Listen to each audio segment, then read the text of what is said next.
The Fall of the House of Usher.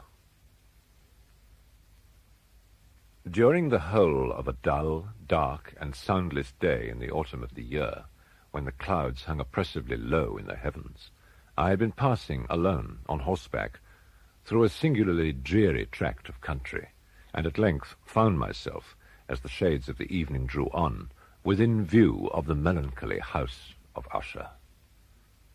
I know not how it was, but with the first glimpse of the building, a sense of insufferable gloom pervaded my spirit. I say insufferable, for the feeling was unrelieved by any of that half-pleasurable, because poetic, sentiment with which the mind usually receives even the sternest natural images of the desolate or terrible.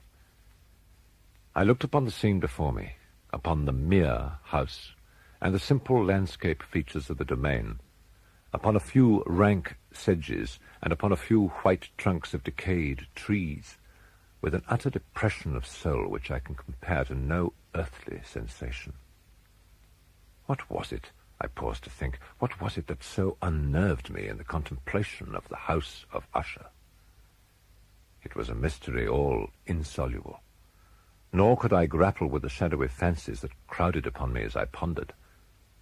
I reined my horse to the precipitous brink of a black and lurid lake that lay in unruffled lustre by the dwelling, and gazed down, but with a shudder even more thrilling than before, upon the remodelled and inverted images of the grey sedge, and the ghastly tree stems, and the vacant and eye-like windows. Nevertheless, in this mansion of gloom I now proposed to myself a sojourn of some weeks. Its proprietor, Roderick Usher, had been one of my boon companions in boyhood, but many years had elapsed since our last meeting. A letter, however, had lately reached me in a distant part of the country, a letter from him, which, in its wildly importunate nature, had admitted of no other than a personal reply. The manuscript gave evidence of nervous agitation. The writer spoke of acute bodily illness, of a mental disorder which oppressed him, and of an earnest desire to see me as his best and indeed his only personal friend, with a view of attempting, by the cheerfulness of my society, some alleviation of his malady. It was the manner in which all this and much more was said, it was the apparent heart that went with his request, which allowed me no room for hesitation, and I accordingly obeyed forthwith what I still considered a very singular summons. Although, as boys, we had been even intimate associates, yet I really knew little of my friend. His reserve had always been excessive and habitual. I was aware, however, that his very ancient family had been noted for a peculiar sensibility of temperament, displaying itself through long ages in many works of exalted art, and manifested of late in repeated deeds of munificent yet unobtrusive charity, as well as in a passionate devotion to the intricacies of musical science. I had learned, too, the very remarkable fact that the stem of the Usher race, all time-honored as it was, had put forth at no period any enduring branch. In other words, that the entire family lay in the direct line of descent, and had always, with very trifling and very temporary variation, so lain.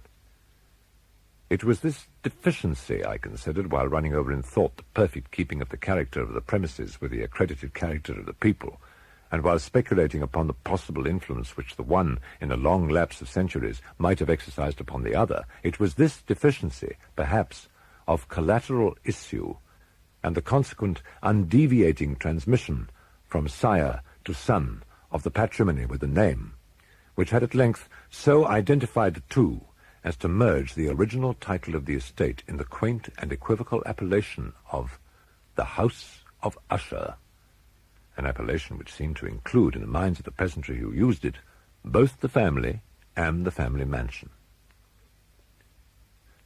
When I again uplifted my eyes to the house itself from its image in the pool, there grew in my mind a strange fancy, a fancy so ridiculous indeed that I but mention it to show the vivid force of the sensations which oppressed me. I had so worked upon my imagination as really to believe that about the whole mansion and domain there hung an atmosphere which had no affinity with the air of heaven, but which had reeked up from the decayed trees and the grey wall and the silent tarn. A pestilent and mystic vapour, dull, sluggish, faintly discernible, and leaden-hued. Shaking off from my spirit what must have been a dream, I scanned more narrowly the real aspect of the building. Its principal feature seems to be that of excessive antiquity. The discoloration of ages had been great. Minute fungi overspread the whole exterior, hanging in a fine, tangled webwork from the eaves. Yet all this was apart from any extraordinary dilapidation. Beyond this indication of extensive decay, however, the fabric gave little token of instability. Perhaps the eye of a scrutinizing observer might have discovered a barely perceptible fissure, which, extending from the roof of the building in front, made its way down the wall in a zigzag direction until it became lost in the sullen waters of the town. Noticing these things, I rode over a short causeway to the house. A servant in waiting took my horse, and I entered the Gothic archway of the hall. A valet of stealthy step thence conducted me in silence through many dark and intricate passages in my progress to the studio of his master. Much that I encountered on the way contributed, I know not how, to heighten the vague sentiments of which I have already spoken.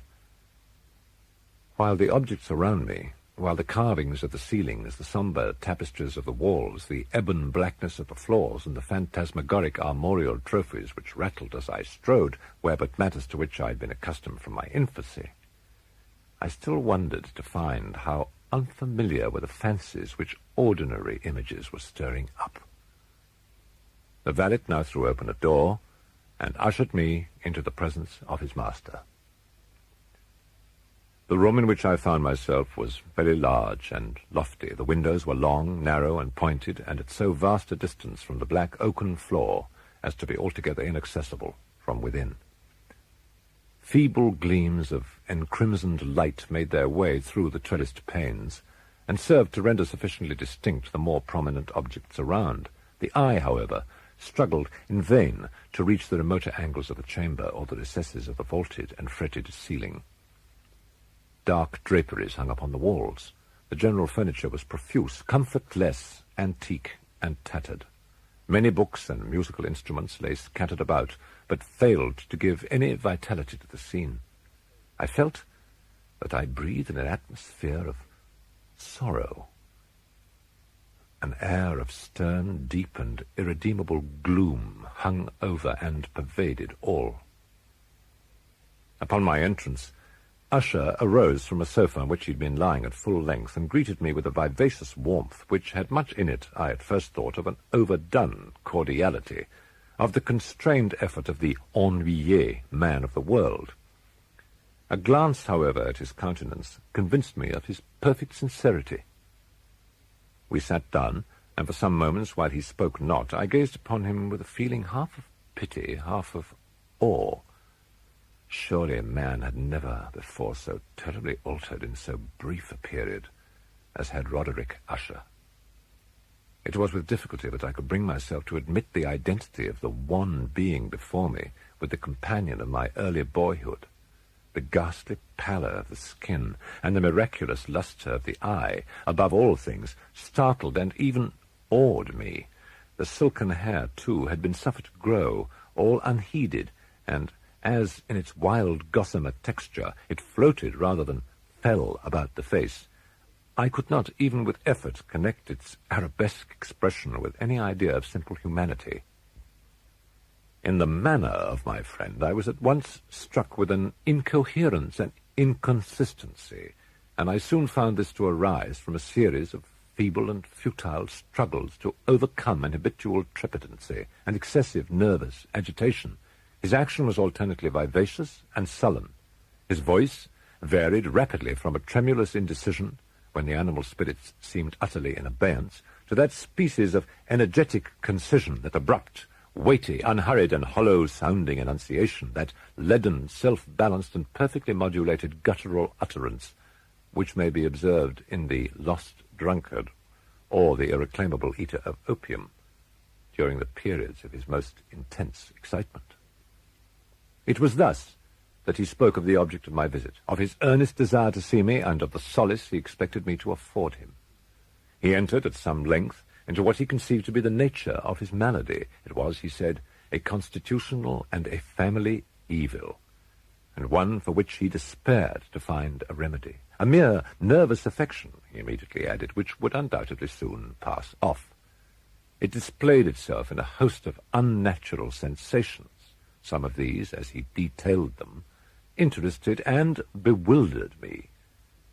He suffered much from a morbid acuteness of the senses. The most insipid food was alone endurable. He could wear only garments of certain texture. The odors of all flowers were oppressive.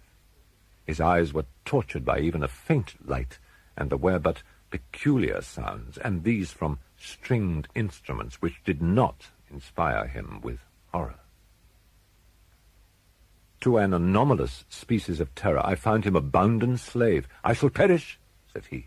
"I must perish in this deplorable folly.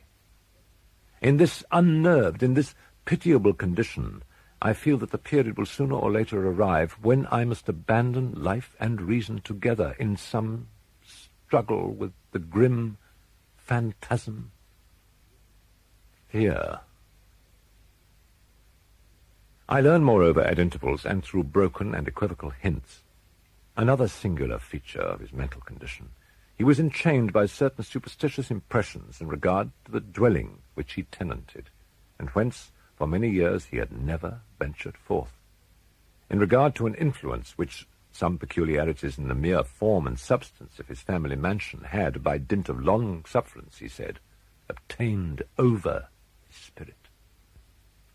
He admitted, however, although with hesitation, that much of the peculiar gloom which thus afflicted him could be traced to a more natural and far more palpable origin, to the severe and long-continued illness, indeed to the evidently approaching dissolution of a tenderly beloved sister, his sole companion for long years, his last and only relative on earth. Her decease, he said with a bitterness which I can never forget, would leave him, the hopeless and the frail, the last of the ancient race of the Ushers. While he spoke, the Lady Madeline, for so was she called, passed slowly through a remote portion of the apartment, and without having noticed my presence, disappeared. I regarded her with an utter astonishment, not unmingled with dread, and yet I found it impossible to account for such feelings. A sensation of stupor oppressed me as my eyes followed her retreating steps. When a door at length closed upon her, my glance sought instinctively and eagerly the countenance of the brother, but he had buried his face in his hands, and I could only perceive that a far more than ordinary wanness had overspread the emaciated fingers, through which trickled many passionate tears. The disease of the Lady Madeline had long baffled the skill of her physicians. A settled apathy, a gradual wasting away of the person, and frequent, although transient, affections of a partially cataleptical character were the unusual diagnosis. Hitherto she had steadily borne up against the pressure of her malady, and had not betaken herself finally to bed, but on the closing in of the evening of my arrival at the house, she succumbed, as her brother told me at night with inexpressible agitation, to the prostrating power of the destroyer. And I learned the glimpse I had obtained of her person would thus probably be the last I should obtain, that the lady, at least while living, would be seen by me no more. For several days ensuing, her name was unmentioned by either Usher or myself, and during this period I was busied in earnest endeavors to alleviate the melancholy of my friend. We painted and read together, or I listened, as if in a dream, to the wild improvisations of his speaking guitar. And thus, as a closer and still closer intimacy admitted me more unreservedly into the recesses of his spirit, the more bitterly did I perceive the futility of all attempt at cheering a mind from which darkness poured forth upon all objects of the moral and physical universe in one unceasing radiation of gloom. I shall ever bear about me a memory of the many solemn hours I thus spent alone with the master of the House of Usher. Yet I should fail in any attempt to convey an idea of the exact character of the studies or of the occupations in which he involved me or led me the way. From the paintings over which his elaborate fancy brooded, I would in vain endeavor to deduce more than a small portion which should lie within the compass of merely written words. One of the phantasmagoric conceptions of my friend, partaking not so rigidly of the spirit of abstraction, may be shadowed forth, although feebly, in words.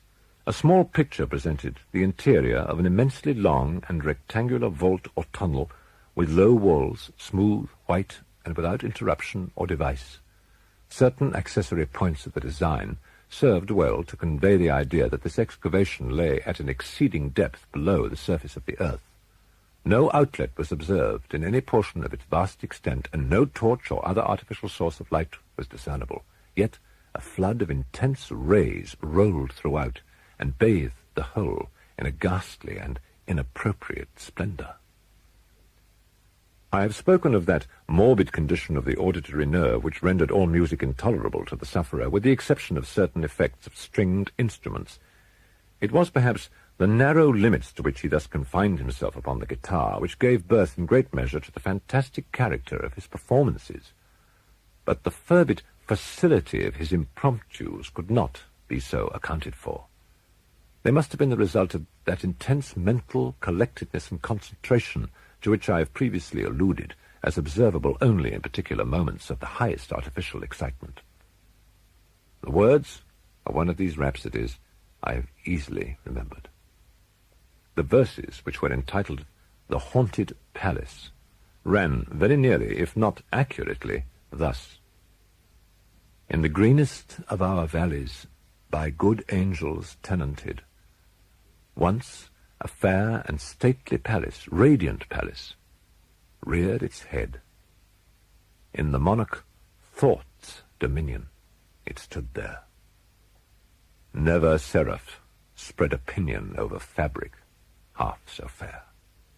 Banners, yellow, glorious, golden, on its roof did float and flow. All this was in the olden time long ago. And every gentle air that dallied in that sweet day along the ramparts plumed and pallid, a winged odor went away. Wanderers in that happy valley, through two luminous windows, saw spirits moving musically to a lute's well-tuned law round about a throne, where, sitting, Porphyrogeny, in state his glory well befitting, the ruler of the realm was seen. And all with pearl and ruby glowing was the fair palace door, through which came flowing, flowing, flowing, and sparkling evermore a troop of echoes, whose sweet duty was but to sing, in voices of surpassing beauty, the wit and wisdom of their king. But evil things, in robes of sorrow, assailed the monarch's high estate. Ah, let us mourn, for never morrow shall dawn upon him desolate. And round about his home, the glory that blushed and bloomed is but a dim remembered story of the old time, entombed. And travellers now, within that valley, through the red litten windows, see vast forms that move fantastically to a discordant melody, while, like a rapid, ghastly river, through the pale door a hideous throng rush out forever and laugh, but smile no more.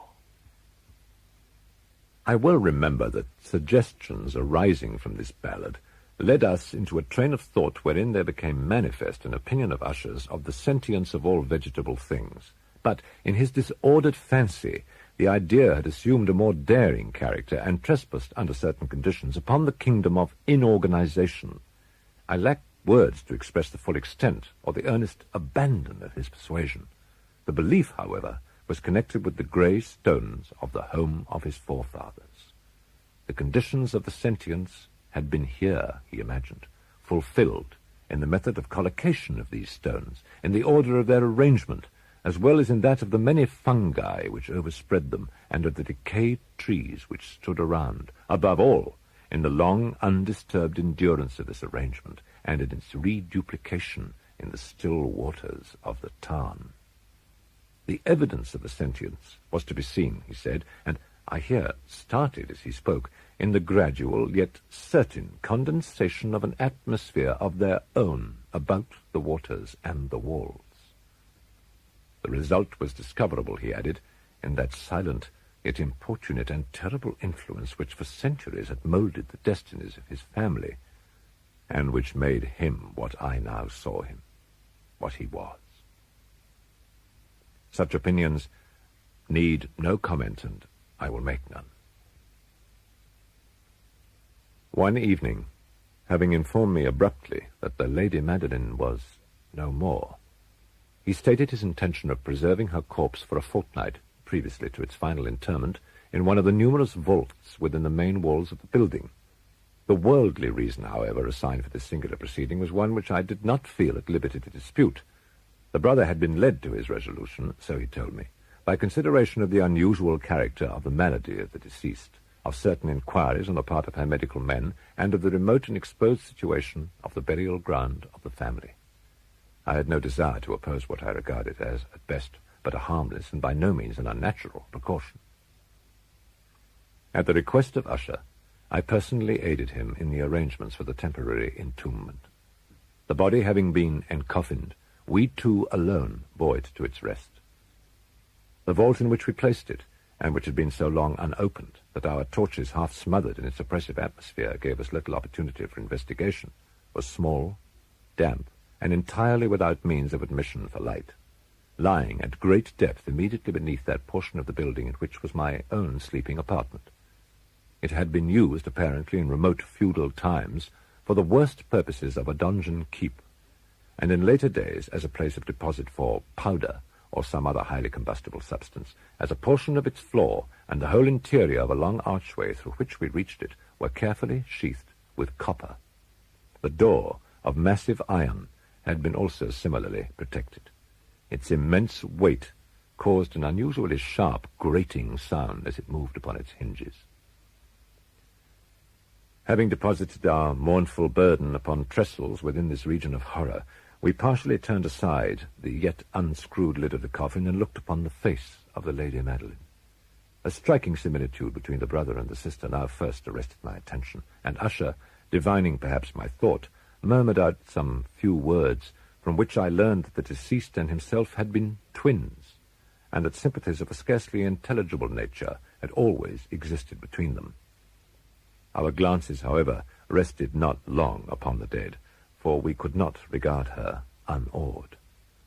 The disease, which had thus entombed the lady in the maturity of youth, had left, as usual in all maladies of a strictly cataleptical character, the mockery of a faint blush upon the bosom and the face, and that suspiciously lingering smile upon the lip which is so terrible in death.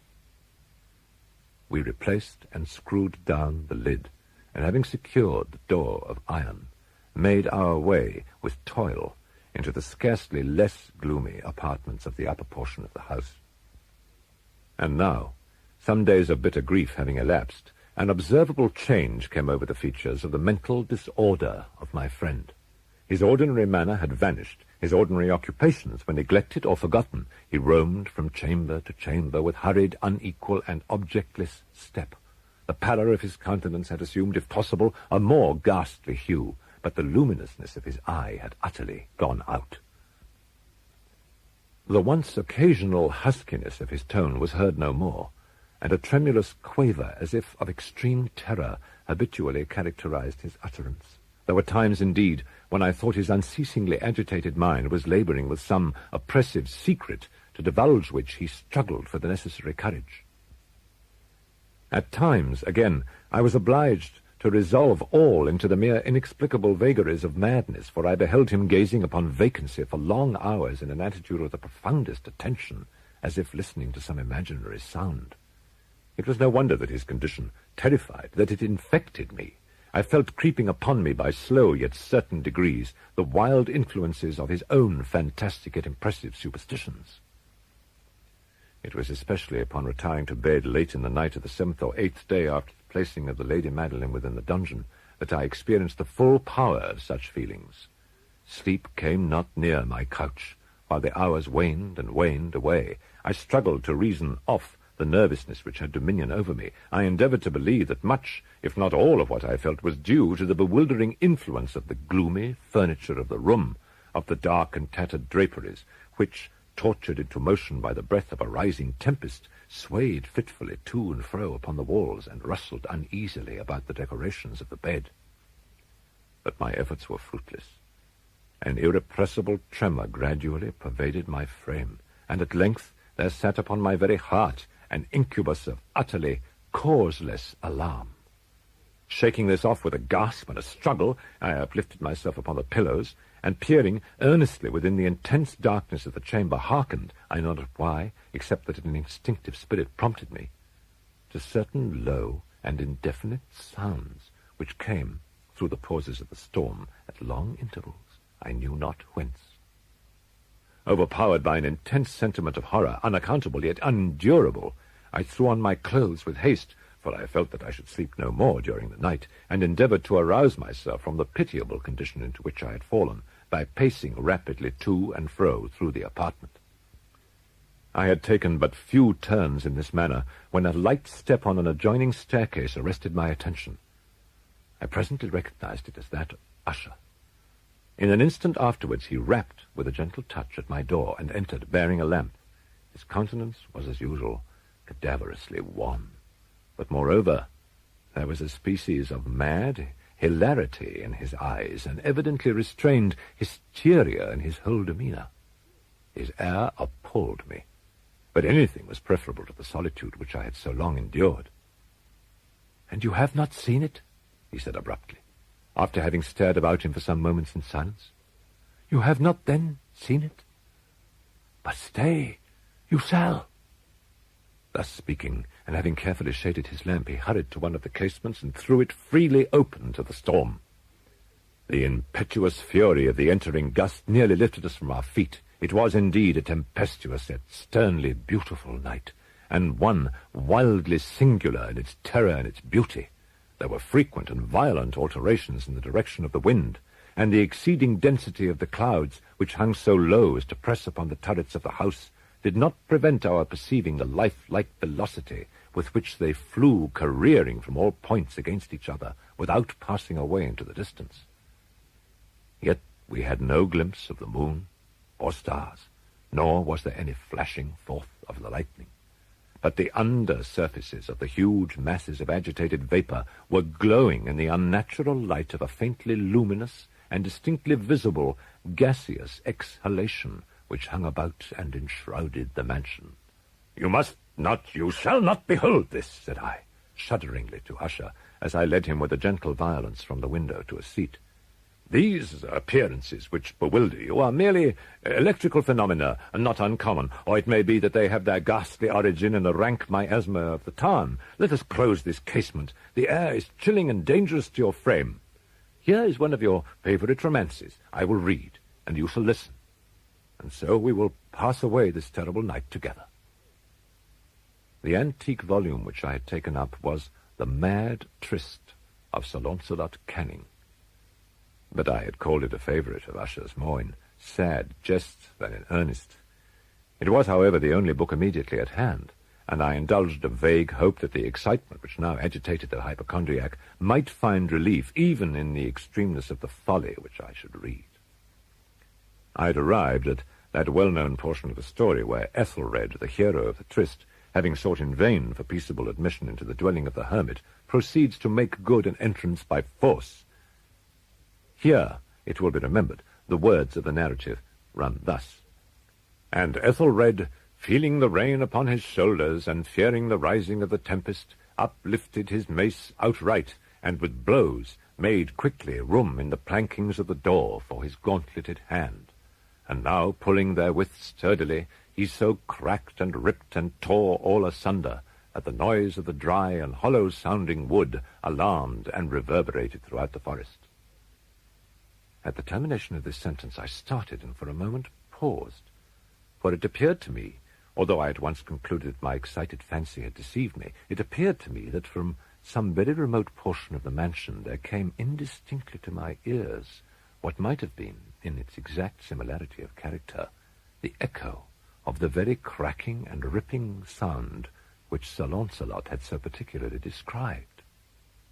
It was beyond doubt the coincidence alone which had arrested my attention, for amid the rattling of the sashes of the casements and the ordinary commingled noises of the still increasing storm, the sound in itself had nothing, surely, which should have interested or disturbed me. I continued the story. But the good champion Ethelred, now entering within the door, was sore enraged and amazed to perceive no signal of the maliceful hermit, but in the stead thereof a dragon, of a scaly and prodigious demeanour, and of a fiery tongue, which sate in guard before a palace of gold with a floor of silver, and upon the wall there hung a shield of shining brass, with this legend enwritten: Who entereth herein, a conqueror hath been. Who slayeth the dragon, the shield he shall win.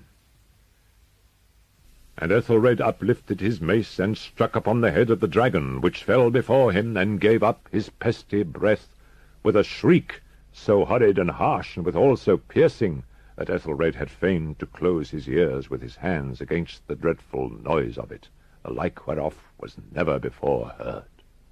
Here again I paused abruptly, and now with a feeling of wild amazement, for there could be no doubt whatever that in this instance I did actually hear, although from what direction it proceeded I found it impossible to say, a low and apparently distant, but harsh, protracted, and most unusual screaming or grating sound, the exact counterpart of what my fancy had already conjured up for the dragon's unnatural shriek, as described by the romancer.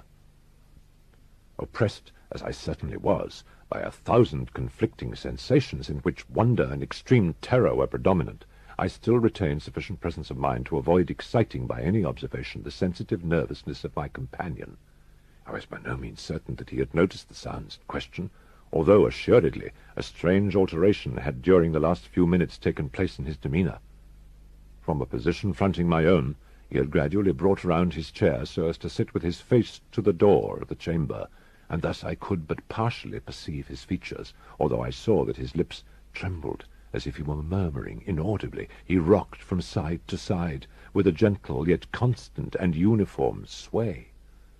Having rapidly taken notice of all this, I resumed the narrative of Sir Launcelot, which thus proceeded: And now the champion, having escaped from the terrible fury of the dragon, bethinking himself of the brazen shield, and of the breaking up of the enchantment which was upon it, removed the carcass from out of the way before him, and approached valorously over the silver pavement of the castle to where the shield was upon the wall, which in sooth tarried not for his full coming, but fell down at his feet upon the silver floor with a mighty, great, and terrible ringing sound.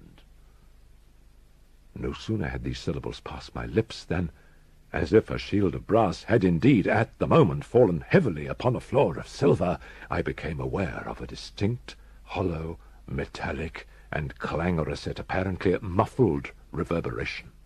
Completely unnerved, I leaped to my feet, but the measured rocking movement of Usher was undisturbed. I rushed to the chair in which he sat. His eyes were bent fixedly before him, and throughout his whole countenance there reigned a stony rigidity. But as I placed my hand upon his shoulder, there came a strong shudder over his whole person. A sickly smile quivered about his lips, and I saw that he spoke in a low, hurried, and gibbering murmur, as if unconscious of my presence. Bending closely over him, I at length drank in the hideous import of his words. Not hear it? Yes, I hear it, and I have heard it. Long, many minutes, many hours, many days have I heard it, yet I dared not. Oh, pity me, miserable wretch that I am! I dared not speak. We have put her living in the tomb. Said I not that my senses were acute? I now tell you that I heard her first feeble movements in the hollow coffin. I heard them many, many days ago, yet I dared not speak. And tonight, Ethelred, Ethelred, the breaking of the hermit's door, and the death cry of the dragon, and the clangor of the shield, say rather, the rending of her coffin, and the grating of the iron hinges of her prison, and her struggles within the coppered archway of the vault. Oh, whither shall I fly?